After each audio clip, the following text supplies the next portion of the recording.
Captain Crunch, missing since January, has been found. I came to Volcanica to bring home Crunchium, the stuff that makes my cereal crunchy sweet. Soon we'll be on our way. Sure you will. For some reason, during the late 90s and early 2000s, various food companies decided to include free games along with the purchase of their product. And these were by no means anything that you would expect. Some of the more surprising titles I've come across include Age of Empires 2, Tony Hawk Pro Skater 2, Battlefield 2, and Roller Coaster Tycoon, games that were now and then considered top-tier games and are still loved today by a large and still active fan base. But our friend Captain Crunch was made of much sterner things. That title of Captain wasn't just an honorary title like that little fraud Colonel Sanders. Instead of piggybacking on the Titan, our boy the Captain created his very own game titled Crunchling Adventure. But was it as good as his beloved cereal? Find out on today's episode of Behind the Thing.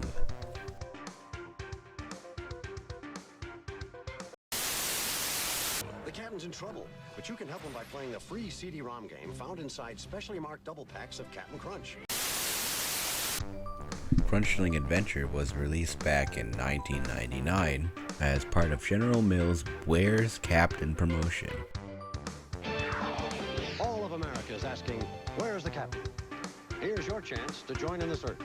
All that was known was that our beloved friend Captain Crunch was missing, and was up to us, for the love of crunch berries, to find out where the Captain was, and what exactly happened to him. Crunchling Adventure was bundled free along double packs of Captain Crunch cereal, or it could be redeemed by mail with proof of purchase of a single Captain Crunch, along with $30, which in my opinion would be worth it, especially for its time. I mean, the game even doubled as an audio CD, and when you placed it into your CD player, the Captain would regale the main story of the game for you for a full 20 minutes. But that was simply just the icing on the cake known as Crunchling Adventure. Where the competition is fierce. And right now, the team behind Crunchling Adventure called themselves Cobalt Games. They were an 8-person team, and from what I could find, only developed Crunchling Adventure, at least under the Cobalt Games moniker. The team had a pretty extended list of credits, some more notable than others. For example, the majority of the team are listed in the credits for a game released in 1999 called Redline. It was an over-the-top action game that combined third-person vehicular combat along with first-person shooting, and it looked okay, I guess. Moving on. Another good chunk of the team is also credited for Pac-Man World Rally. Released in 2006, it was a fairly well-received Pac-Man kart racer with nothing really noteworthy to mention. A good portion of the team is also apparently responsible for the B-movie game. Yeah, I don't think I have to say anything else there. Most notably, however, at least in my opinion, is that the game's main artist, Neil Melville, is credited for some art and graphics in Mortal Kombat 3, arguably one of the best Mortal Kombat games in the series.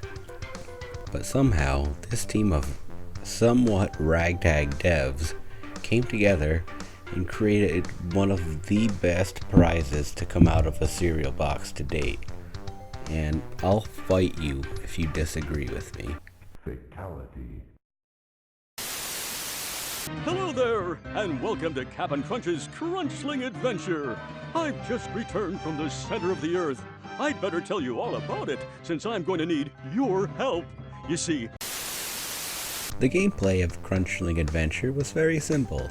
From the game's story, we come to find that the city of Volcanica has had its Crunchium mines infiltrated by thieves. And as everyone knows, that's what makes Captain Crunch's cereal so tasty and crunchy and captainy. Anyhow, it's up to us to help the captain as a crunchling, one of the island's inhabitants, to stop the thieves. After being gone all this time, the best idea our captain can come up with, besides oops all berries, is to challenge the thieves to a randomly selected athletic event. So that's my plan! Okay. This is where the gameplay begins. After customizing your crunchling, you are brought to the first part of Crunchling Adventure, which was your basic pet raising sim. You were left responsible for food and happiness.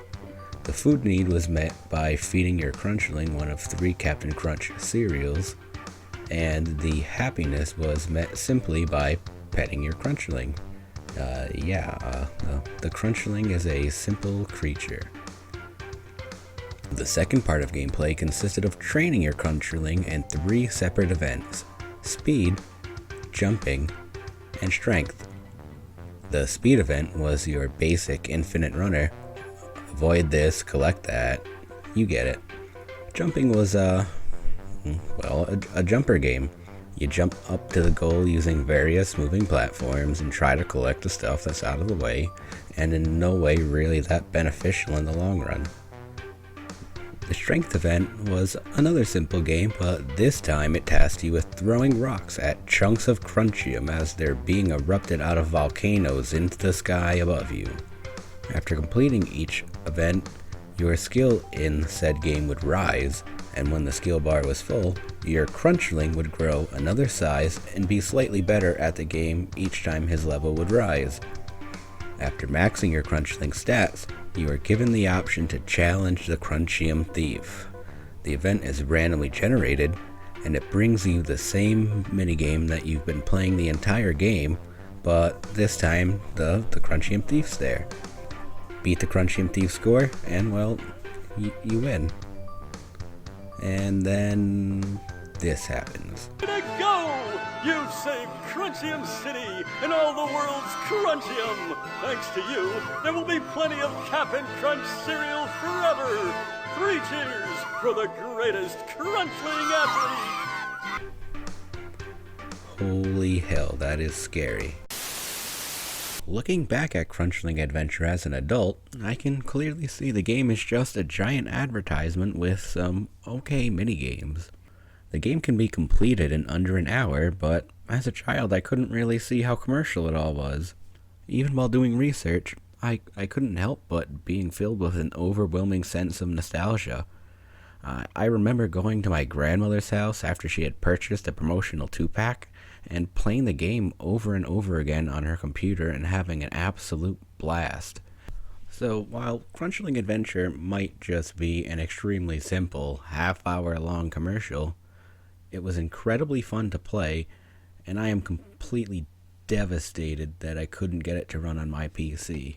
3 cheers for the greatest Crunchling athlete! The Crunchium Thieves are history! Alright viewer, that's going to do it. I want to thank you for joining me on today's episode of Behind the Thing. If you like what you saw, please comment down below, leave a like. If you'd like to see more, please subscribe. And if you have a suggestion, please leave it down below. I also have a link to my Twitter in the description. And hope you have a wonderful day. Goodbye.